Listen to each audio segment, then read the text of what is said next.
இந்த மாதிரி பசியை நான் பார்த்ததே இல்லைடாப்பா. ஜிம் சீரீஸில் இன்னைக்கு டே 2. காலையில் எழுந்த உடனே நம்மளுக்கு டேட்ஸும் மில்க்கும் தான் நம்மளோட ப்ரீ ஒர்க் அவுட் மெயிலு.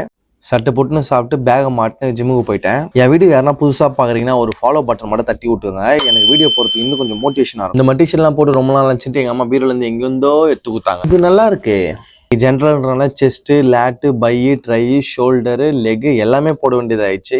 அதனால டைம் வந்து நம்மளுக்கு இன்னும் நிறைய தேவைப்படுது. மார்னிங் மீலுக்கு 4 இட்லி, 2 முட்டை, அதுக்கப்புறம் மதியமாக ஒரு 1 o'clock வந்து மூக்கல்ல கொஞ்சம் சாப்பிட்டேன். ஆஃப்டர்நூன் மீலுக்கு வந்து 2 கரண்டி ரைஸ் சாப்பிட்டேன். அப்புறமா ஒரு 2 முட்டை சாப்பிட்டேன். வந்து எக்கு மட்டும் நாங்கள் அதிகமாக இன்டேக் பண்ணுவேன். ஏன் அப்படின்னா எங்கள் வீட்டில் நான்வெஜ்லலாம் யாருக்குமே இறங்காது. அதனால எங்கள் வீட்டில் எப்போயுமே முட்டை இருந்துனே இருக்கும். முட்டைக்கல்ல கூட இன்றைக்கி என்ன காலியாகிடும் ஸ்டாக்கு.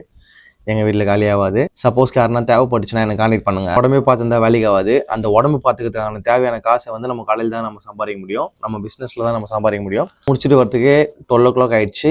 நான் 12:30 தான் சாப்பிட்டேன். நைட் மீலுக்கு நான் வெறும் 3 சப்பாத்தி மட்டும் தான் சாப்பிட்டேன். சாப்பிட்டு நல்லா டைட்டாக உறக்கத்தை விட்டேன் ஃப்ரெண்ட்ஸ். ஜிம்முக்கு போய் ஒர்க் அவுட் பண்ணாலும் ரெஸ்ட்டு நம்மளுக்கு கண்டிப்பாக தேவை.